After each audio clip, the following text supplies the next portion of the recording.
আমাদের দুটি প্রশ্ন যে আপনি আসলে অন্য কোন রাজনৈতিক দলে, বিশেষ করে এই বৈষম্য বিরোধী ছাত্র আন্দোলনে যদি একটি রাজনৈতিক দল সংগঠন করে সেখানে আপনি যাবেন কিনা, আর দুই হচ্ছে যে আপনি যে আশঙ্কাটি করছেন যে আসলে নমিনেশন মনোনয়ন না পাওয়ার ব্যাপারে সেটির একটা সেকেন্ড বেশি ফারানা, আপনি যখন এই কথা বলছেন আমাদের একজন দর্শক এই মন্তব্য পাঠিয়েছেন যে ফেসিস্ট আমলে রুমিন ফারানার প্রতিবাদী ভয়েস আমাদের সকলকে প্রেরণা যোগাতো, এখন কিছু কিছু এলাকায় বিএনপির অপকর্মের বিরুদ্ধে আমরা কি সেই একই কণ্ঠ শুনতে পাবো কিনা?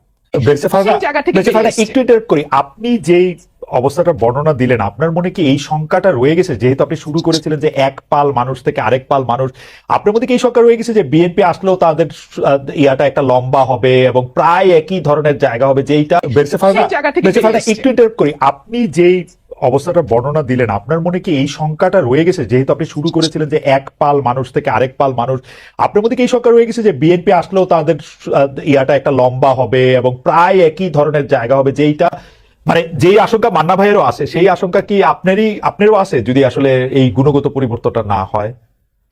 দেখুন, বিএনপি 17 বছর নানান রকম জুলুমের মধ্যে দিয়ে গেছে। এই জুলুমের শিক্ষা বিএনপি কতটা নিয়েছে এটা বিএনপি ক্ষমতায় আসলেই আরো পরিষ্কার ভাবে বোঝা যাবে। তবে বিভিন্ন জায়গায় আমরা যেই মেসেজগুলো পাই সেই মেসেজগুলো খুব সুখকর নয়, এবং এটা যে সুখকর নয় এটা তো বিএনপির চেয়ারম্যান নিজেই স্বীকার করছেন, তাই না? তো তাহলে অথচ উনি কিন্তু বারবার ওনার নেতা কর্মীদের সতর্ক করছেন। এখানে দুটো তিনটা বিষয় হতে পারে, যে এক হচ্ছে যে ওনার বক্তব্য কি ওনার দলের তৃণমূলে যারা এ ধরনের কর্মকাণ্ডের সঙ্গে যুক্ত হচ্ছেন, মধ্যম পর্যায়ের যারা যুক্ত হচ্ছেন।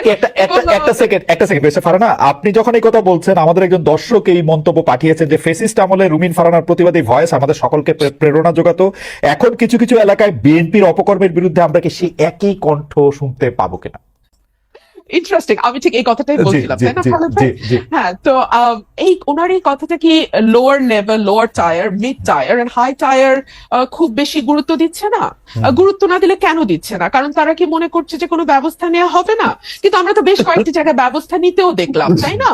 যদিও পরবর্তীতে আমরা দেখেছি যে অনেককেই আবার স্থগিত পদ আবার ফিরে এসছে, কিংবা বিরাট অভিষেকও হয়েছে দলে।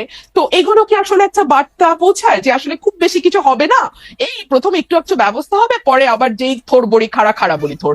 তো এই কথাগুলো বলবার একজন রাজনৈতিক কর্মী হিসেবে আমার বাংলাদেশে বসে একটু কিছু টোল আছে ডেফিনেটলি, তাই না? সো ফর এক্সাম্পল সেই টোলটা কি হতে পারে? আমি নিজেও নিজের সাথে হিসাব করেছি। সেই টোলটা হতে পারে যে হয়তো আমাকে নমিনেশন দেওয়া হবে না, মন্ত্রিত্বের হয়তো প্রশ্ন থাকবে না। কিন্তু দেখুন, একটা রাষ্ট্র গঠন করতে এই ছোট ছোট জিনিসগুলোতে ছাড় দেয়া, আমার এমপি না হওয়া, কিংবা আমার মতন আর 10 জন যদি কারো সাহস, আমি জানি না 15 বছর আমি সাহস দেখি নাই, আগামী 10 বছর আমি সাহস দেখবো কিনা খালেদা, ভেরি সরি।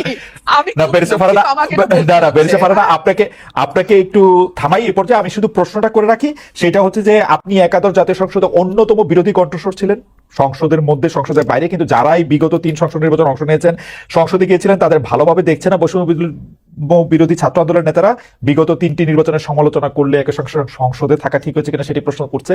আমাদের দুটি প্রশ্ন, যে আপনি আসলে অন্য কোন রাজনৈতিক দলে, বিশেষ করে এই বৈষম্য বিরোধী ছাত্র আন্দোলনে যদি একটি রাজনৈতিক দল সংগঠন করে সেখানে আপনি যাবেন কিনা, আর দুই হচ্ছে যে আপনি যে আশঙ্কাটি করছেন যে আসলে নমিনেশন মনোনয়ন না পাওয়ার ব্যাপারে সেটির ক্ষেত্রে আমি সেটা বলছি না খালেদ, আমি একটু ক্লিয়ার করি, না হলে না খুব একটা হেজি হয়ে থাকে। মানে আমি বলছি এই ঝুঁকিগুলো বাংলাদেশের প্রেক্ষাপটে তৈরি হয়, আমি পাবো না বা পাবো কোনোটাই বলছি না, এই ঝুঁকি তৈরি হয়। এই ঝুঁকি নেওয়ার দেশের স্বার্থে, দেশের কল্যাণ, এবং যে ধরেন একগুচ্ছ মানুষ, কয়েক লক্ষ মানুষের কিন্তু একটা প্রত্যাশা যে 15 বছর তো ওই মানুষটিকে আমরা সত্য বলতে দেখেছি, সাহসী ভূমিকায় দেখেছি, এখন কি তিনি ওই জায়গাগুলোতে কম্প্রোমাইজড হয়ে যাবেন? একটি নমিনেশনের জন্য কিংবা একটি মন্ত্রিত্বের জন্য করে কম্প্রোমাইজ করবেন? আমি আসলে বেছে নিয়েছি কম্প্রোমাইজ না করাটাই। ওকে, আমরা রুমিন ফারানা, আসলে আমার কাছে মনে হয় যে 5 আগস্টের পর থেকে যারা বাংলাদেশের সবচেয়ে মানে যৌক্তিক কথা তুলে ধরছেন তার মধ্যে ব্যারিস্টার রুমিন ফারানা একজন। 5 আগস্টের আগে তো বটে, কিন্তু 5 আগস্টের পরে অনেক বেশি যৌক্তিক জায়গা থেকে এটা বলছেন, এবং এর জন্য আমি দেখতে পাচ্ছি যে তিনি বিএনপির মধ্যেও অনেক সমালোচিত হচ্ছেন। তিনি মানে অনেক জায়গা থেকে বলা হচ্ছে যে তিনি যথেষ্ট পরিমাণে বিএনপি আর থাকতে পারতেছেন না,